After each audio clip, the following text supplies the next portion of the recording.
Hello students. So the first question is two fixed point charges 4e and e units are separated by a distance a. Where should a third point charge q be placed on the line joining the two charges so that it be in equilibrium? It means 2 point charges are 4e and e are separated by a distance a. यानी दो charges हमें दिए हुए हैं, एक 4e दिया हुआ है, एक e दिया हुआ है, उनके बीच की दूरी दी हुई है a।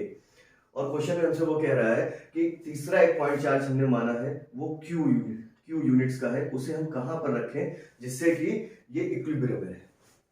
So we consider that the Q point charge is placed at a distance x from the charge 4 units. Total distance is a, we consider this distance x, then the remaining distance will be a minus x। हमने क्या किया, हमने ये माना कि इस point charge को plus 4e वाले चार्ज से x दूरी पर हमने रखा। ठीक, अगर इसको x दूरी पर रखा तो पूरी दूरी क्या है, a है, तो बची हुई दूरी कितनी हो गई, a minus x। अब if we consider 4e and q and apply Coulomb's law, what is Coulomb's law? If 2 point charges q1 and q2 are placed at a distance r, so the force of attraction or repulsion between them will be equal to 1 upon 4 pi epsilon naught q1 q2 by r square। The attractive and repulsive nature depends on the nature of charge। In this condition both charges are positively charged, therefore this 4e units charge repel this charge। Let us consider this one is F1 and this E unit charge repel this Q charge in this direction, it means this will be F2। इस 4e की वजह से ये Q को इस direction में force लगाएगा, उसे हमने क्या कंसीडर कर दिया F1, और इस E यूनिट की वजह से इस पर जो चार्ज लगेगा वो किस तरफ लगेगा, इस पर जो फोर्स लगेगा वो किस तरफ लगेगा, इस तरफ लगेगा, और उसको क्या बोलेंगे, F2 बोलेंगे। ठीक है, दोनों में ही हमने कूलॉम्स लॉ लगाया। तो जब इन दोनों चार्जेस को कंसीडर करेंगे प्लस 4e और जो हमने पॉइंट चार्ज रखा है q, इस पर जब कूलॉम्स लॉ लगाएंगे तो जो हमारा F1 आया वो क्या आ जाएगा, 1 अपॉन 4 पाई एप्सिलॉन नॉट। पहला क्या है charge 4e and q, 4e into q upon x square first. Similarly जब इसकी और इसकी बात करेंगे तो ये वाला चार्ज इस पर एक फोर्स इधर लगाएगा तो वो क्या हो जाएगा F2, and this will become 1 upon 4 pi epsilon naught 4e into q upon a minus x का whole square। For equilibrium condition, these two forces must be equal and their direction will be opposite। So for equilibrium, F1 equal to F2। We put the value of F1 and F2 in this equation, 1 upon 4 pi epsilon naught 4e into q upon x square। This will be equal to 1 upon 4 pi epsilon naught into 4e into q upon a minus x whole square। 1 upon 4 pi 1 upon 4 pi epsilon naught cancel out, 4e cancel out, q cancel out। Just 1 minute, this will be e because the two charges are q and e। Here the equation is e, so from that side 4 will be remaining। So the equation becomes 4 upon x square, this will be equal to 1 upon a minus x का whole square। From this end, if we solve this question, 4a minus x square is equals to x square। 4 इसको open किया तो क्या आया, a square plus x square minus 2ax, a minus b का whole square से, and this will be equal to x square. So the equation becomes 4a square plus 4x square minus 8ax is equal to x square. Clear? Now if we solve this question,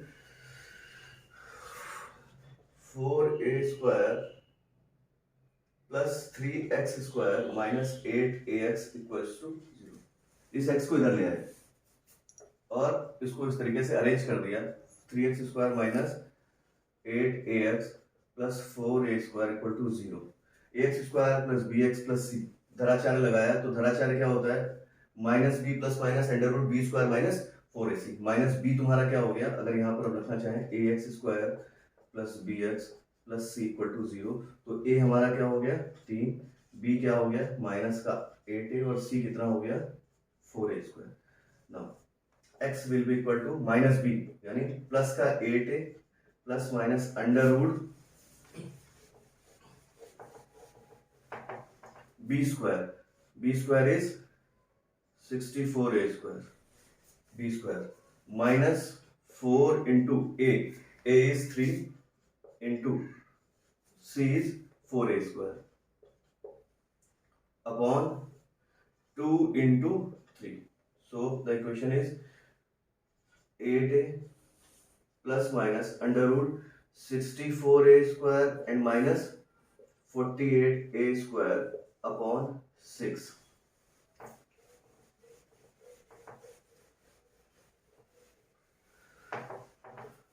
x is equals to 8a plus minus under root 64 minus 48 16a² upon 6. So the 8a plus minus 4a 16 root 4 a² का क्या हो जाएगा a upon 6 या x. If we take positive sign then 8a plus 4a upon 6 first solution, and if we take negative sign then 8a minus 4a upon 6.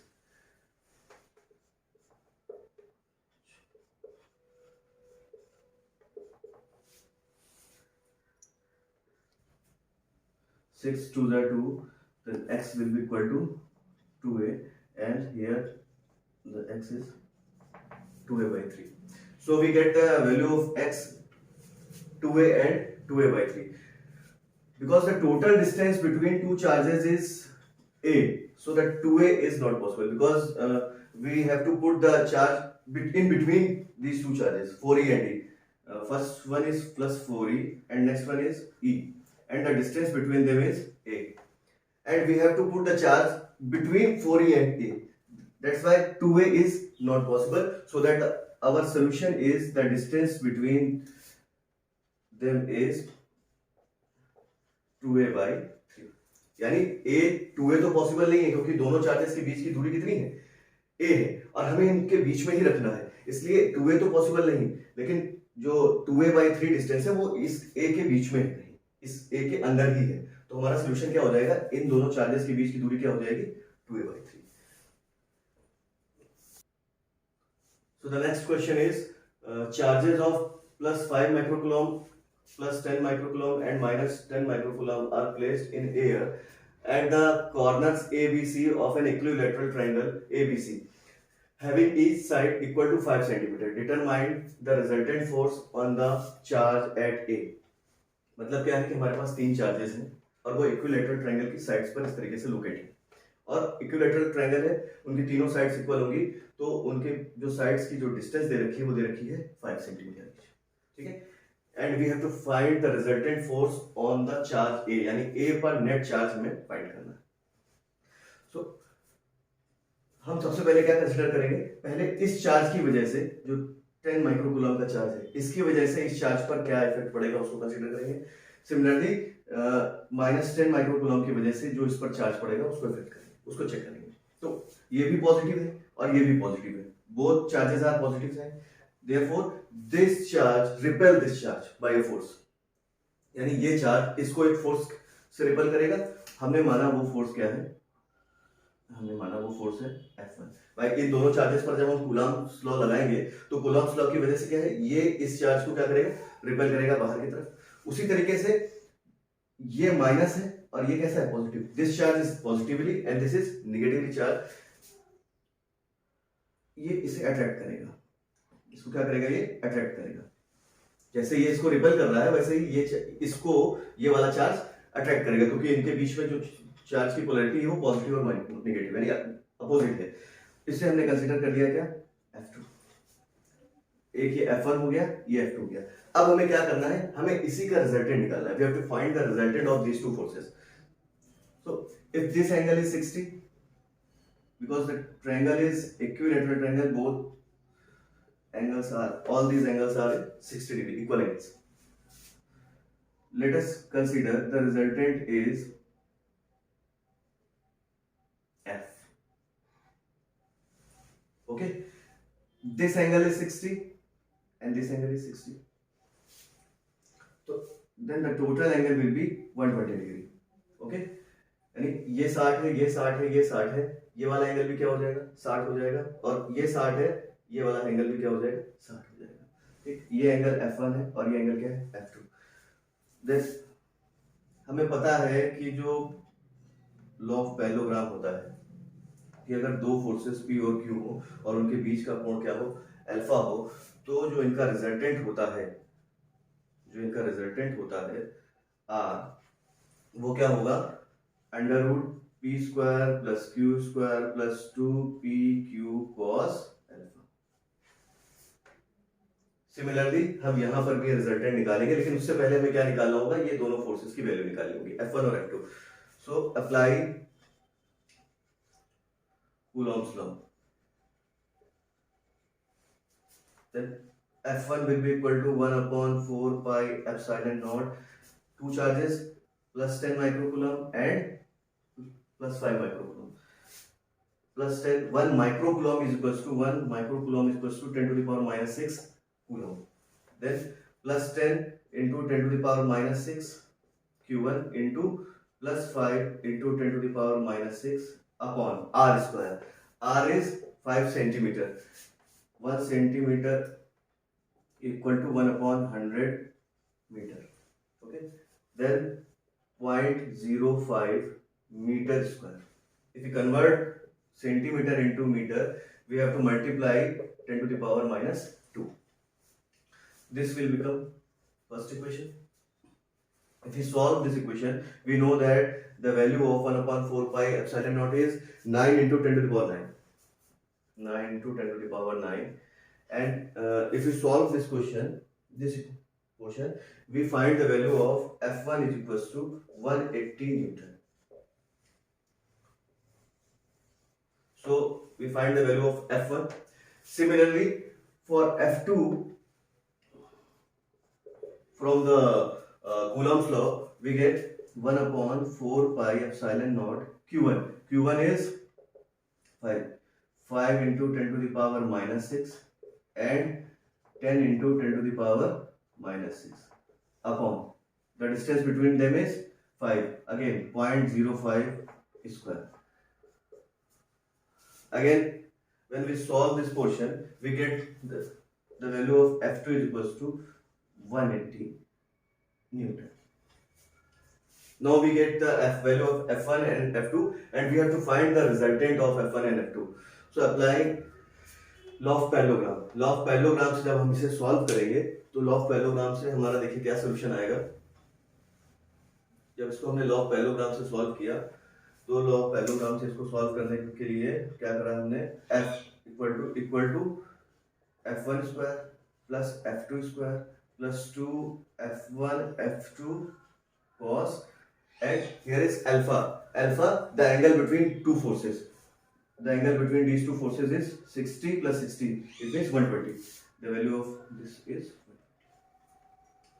F equal to under root 180 square plus 180 square plus 2 into 180 into cos 120. We know that the value of cos 120 is minus 1/2.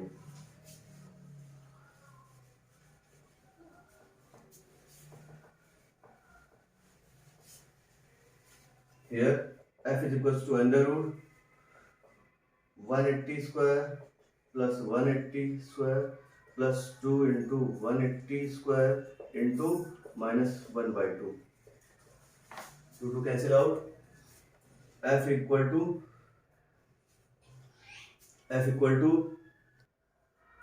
अब यहाँ पर क्या है, देखिए ये 180 का square है, ये 180 का स्क्वायर है, ये 180 का स्क्वायर. हमने क्या किया, 180 का स्क्वायर कॉमन करेंगे और रूट लगा हुआ है तो बाहर आएगा तो क्या हो जाएगा 180. रूट के अंदर क्या बचेगा, ये हुआ 1 ये भी 1, ठीक है। और यहाँ पर क्या आ गया, ये माइनस साइन था ना, तो ये क्या हो गया माइनस का 1, ये माइनस और ये प्लस का 1 कैंसिल हो गया। यहाँ से फाइनल जो आपका रिजल्टेंट आया वो क्या आ गया 180 न्यूटन। यानी जो रिजल्टेंट होगा वो कहाँ पर होगा, उसकी वैल्यू क्या होगी 180 न्यूटन। एक बार फिर से चेक कर लेते हैं। देखिए हमने क्या किया, हमारे पास 3 चार्जेस थे, 3 चार्जेस थे, प्लस 10 माइक्रोकूलम, प्लस 5 माइक्रोकूलम और ये माइनस 10 माइक्रोकूलम के 3 चार्जेस थे। और इन 3 चार्जेस की जो बीच की डिस्टेंस थी वो क्या थी 5 सेंटीमीटर, यानी ट्रायंगल इक्विलेटरल ट्रायंगल के एजेस पर लगे हुए थे, ठीक। और हमको ये बताना था कि इस 5 माइक्रोकूलम चार्ज पर जो रिजल्टेंट लगेगा वो क्या लगेगा। तो सबसे पहले हमने क्या कंसीडर किया, इन दोनों चार्जेस को कंसीडर किया। इन दोनों चार्जेस को कंसीडर किया जाए तो इन दोनों चार्जेस में ये भी पॉजिटिव है और ये भी पॉजिटिव है, ये दोनों एक दूसरे को रिपल करेंगे। तो इस पर हमें इफेक्ट देखना है, तो ये वाला चार्ज जो है वो इस पर इसको बाहर की तरफ रिफ्लेक्ट करेगा, बाहर की तरफ भेजेगा, तो हमने उसे कंसीडर कर दिया क्या F1। उसी तरीके से ये दोनों जो चार्जेस है इसमें एक ये पॉजिटिव है, एक ये क्या है नेगेटिव है, ये इसको क्या करेगा अट्रैक्ट करेगा। इसने इसको अट्रैक्ट किया और उसको हमने क्या कंसीडर किया F2 कंसीडर किया। F2 कंसीडर करने के बाद अब ये रिएक्ट कर रहा है ना, ये इसको खींच रहा है, ये F2 हो गया।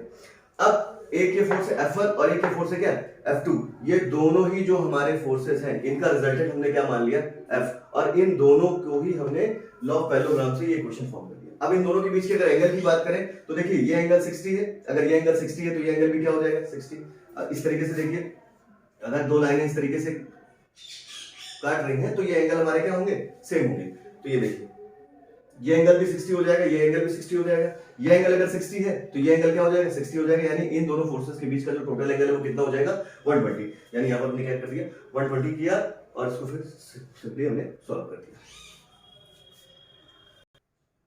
So the next question is, two small insulated copper spheres A and B of same size have their center distance 50 centimeter apart in air. Find the mutual force. It means we have two spheres of copper. First one is this, and the distance between them is 50 centimeter.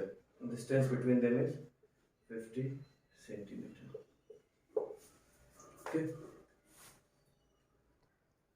Okay, this one is sphere A and this one is sphere B. Both are of copper spheres and having charges on each sphere is 6.5 into 10 power minus 7. It means the charge on A is plus 6.5 into 10 to the power minus 7 and the charge B is 6.5 into 10 to the power minus 7. And the distance between them is 50 centimeter. Because these two charges are positive of same charge, they apply a repulsive force. यानी ये भी positive है और ये भी positive है, यानी ये एक दूसरे को क्या करेंगे रिपेल करेंगे और हमें वही रिपल्सिव फोर्स निकालना है। तो रिपल्सिव फोर्स के लिए हमने फिर से अब क्या लगाएंगे कूलम्ब्स लॉ। कूलम्ब्स लॉ क्या हो जाएगा 1/4 पाई एप्सिलॉन नॉट, दोनों जो चार्जेस हैं Q1 और Q2 और उनके बीच की जो दूरी, ठीक है। तो यही हमारा कूलम्ब्स लॉ होता है कि अगर दो चार्जेस हो, 2 पॉइंट चार्जेस हो, ठीक, और उनके बीच की डिस्टेंस अगर r हो और वो चार्जेस हो Q1 और Q2, तो उनके बीच में अट्रैक्टिव और जो रिपल्सिव फोर्स होता है वो ये होता है। तो यहाँ पर हमारे लिए Q1 क्या हो गया, हमारे लिए Q1 हो गया प्लस का 6.5 into 10 to the power minus 7। Similarly Q2 क्या हो गया 6.5 into 10 to the power minus 7। दोनों ही पॉजिटिव है, इसका मतलब क्या होगा कि जो हमारा फोर्स का नेचर होगा वो कैसा होगा रिपल्सिव। तो रिपल्सिव फोर्स जो हमारा आ जाएगा वो क्या होगा 1/4 pi epsilon not into Q1 कितना है 6.5 into 10 to the power minus 7। इसी तरीके से Q2 क्या हो जाएगा 6.5 into 10 to the power minus 7 और इनके बीच की डिस्टेंस, अब डिस्टेंस कितनी दे रखी है 50 सेंटीमीटर दे रखी है। तो अगर हम सेंटीमीटर को मीटर में चेंज करेंगे तो क्या करेंगे 10 टू द पावर माइनस 2 से मल्टीप्लाई करेंगे, तो यहाँ पर क्या हो जाएगा 50 into 10 to the power minus 2 का स्क्वायर। हमें पता है 1/4 पाई एप्सिलॉन नॉट की वैल्यू क्या होती है 9 इंटू 10 टू द पावर 9, यानी यहाँ से F रिपल्सिव क्या हो जाएगा 9 into 10 to the power 9 into 6.5 into 10 to the power minus 7 into 6.5 into 10 to the power minus 7 upon 50 into 10 to the power minus 2 का। जब इसको हम सॉल्व करेंगे तो सॉल्व करने के बाद जो हमारे वैल्यू आ जाएगी फोर्स की वो आएगी 1.5 F equal to 1.5 into 10⁻³ newton, -2 newton, 1.5 into 10⁻² newton. जब इस इक्वेशन को सॉल्व करेंगे तो हमारा जो F आ जाएगा वो आएगा 1.5 इंटू 10⁻² न्यूटन। बेसिक कंसेप्ट क्या था इस न्यूमेरिकल में कि दो पॉइंट चार्जेस रखे हुए थे और उनके बीच की दूरी दे रखी थी 50 सेंटीमीटर। ठीक है, इन दोनों ही पॉइंट चार्जेस के नेचर की वजह से हमें पता चला कि जो फोर्स लगेगा वो कैसा लगेगा, रिपल्सिव लगेगा, और उस पर हमने क्या लगा दिया, ये कूलॉम्स लॉ लगा दिया। कूलॉम्स लॉ लगाने के बाद Q1 Q2 की वैल्यू पेस्ट करी हमने और यहाँ पर R की वैल्यू हमने पुट करी और 1/4 पाई की जो वैल्यू एप्सिलॉन नॉट की जो वैल्यू होती है वो होती 9 इंटू 10⁻9, ये वैल्यू हमने यहाँ पर पुट कर दी। फाइनली जब हमने इसको सॉल्व किया तो हमारा आंसर आ जाएगा 1.5 इंटू 10⁻²। Okay, thank you.